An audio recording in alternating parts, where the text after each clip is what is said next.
Rah, rah, rah, rah, rah, rah, rah. Hi, everyone. Smoothly Skintano here. The internet's smoothest music nerd.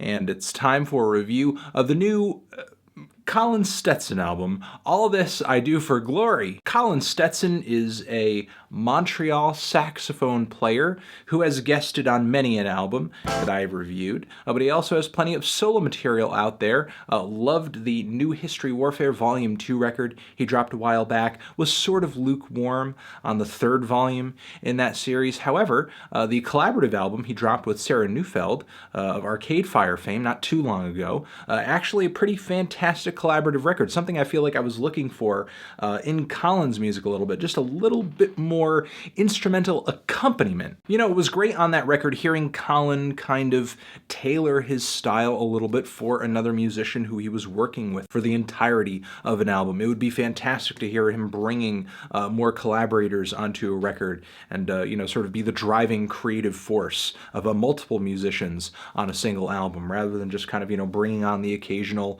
vocal guest or something like that. Now, going into this new album, just kind of looking at it on the surface, I wasn't really expecting all much of it because it didn't seem like it was going to be that big of a change of pace for Colin. And, in the grander scheme of things, it isn't. But I do think that Colin does make some subtle changes to his sound and his style.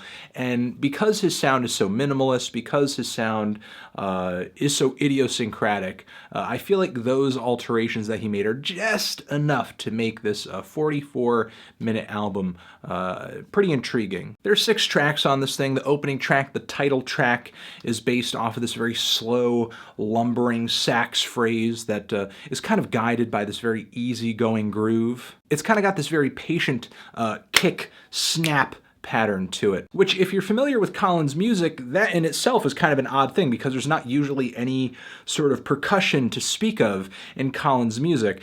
Sometimes the saxophone itself is making percussive noises with the way that Colin is playing it, with the way that he kind of strategically mics his saxophone. He picks up a lot of those sounds. This time around, I'm not sure if he's miking the saxophone differently or if these very heavy, bassy, percussive sounds are being added in post. I'm not entirely sure what the process was, but regardless, the result is a stronger rhythmic presence on this album, which I think adds quite a bit to this song specifically, because the rhythms really add to the hypnotic quality of Colin's music, and just make it easier to ride along with the piece as Colin delivers kind of these varying levels of playing intensity by blowing harder or blowing softer at various points in the song. At the most fiery moments on this track, Colin's sax is just screaming and roaring for mercy.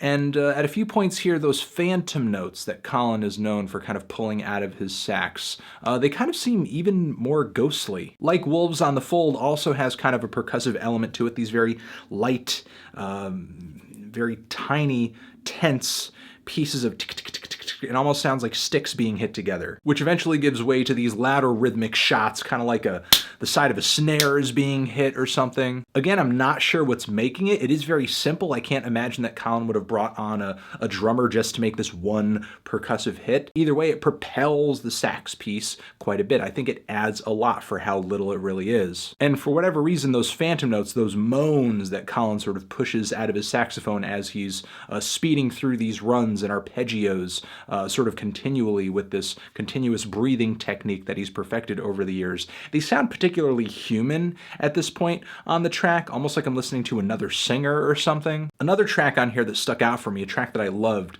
Between the Water and Wind. This song for me was almost purely rhythmic because it felt so industrial and dark.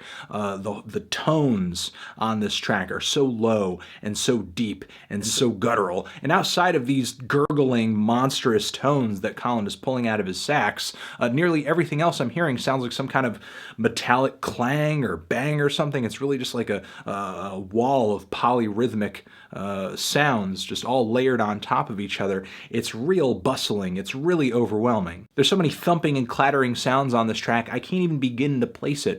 And I love that about Colin's music on this record that I feel like I was kind of missing from New History Warfare Volume 3. That kind of wow factor, that factor that had me coming away from the record like, man, how is he doing this? Where are these sounds coming from? The song Spindrift, in a lot of respects, kind of sounds like Colin Stetson by the numbers for me. If there's anything that truly makes this song kind of stand out for me, makes it feel a little special, is kind of the ambient noise around the track. It sounds like Colin is performing and recording this track in some kind of great large hall, maybe a huge church or something. That's at least the vibe that I get off of the sound that's surrounding Colin's sax.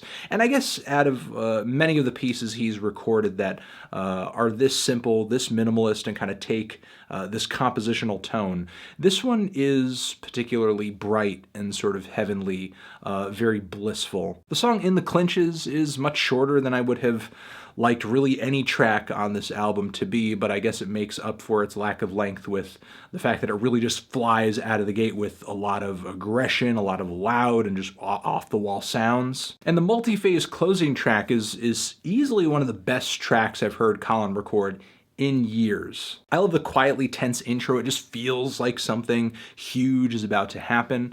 The patient composition and structure of the track is really gratifying, and I love how the song somehow transitions into this outro that's almost funky in a way, I guess as funky as a solo sax piece can be. You know, Stetson comes through with another solid record on this one, despite the fact that I didn't know that he could sort of pull out another record that would be so sax-centric, even more so on this record because he doesn't have a Laurie Anderson or a Bon Iver. There's no sort of extra added star power on this album to get people, you know, like, oh wow, I want to hear, you know, singer X, Y, or Z who I really love sing over some crazy sax piece. So there are a lot of good things about this album. I do love the added percussion. I do like some of the new sounds and tones that he's pulling out of the saxophone. It sounds like Colin is continuing to innovate, but I feel like he could have taken it further. Not that I'm expecting this guy to completely reinvent the saxophone or anything like that, but if you're going to start dipping your toes into rhythm and some additional sounds,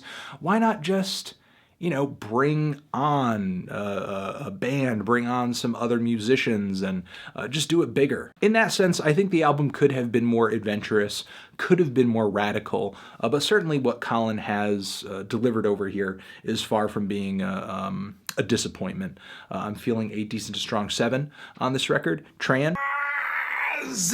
Have you given this album a listen? Did you love it? Did you hate it? What would you rate it? You're the best, you're the best. What should I review next? Hit the like if you like, please subscribe, and please don't cry. Just leave an angry comment in the comments if you're angry. Videos next to my head. You should check out subscription button, official website link too. I will see you guys in the next video. Be well forever.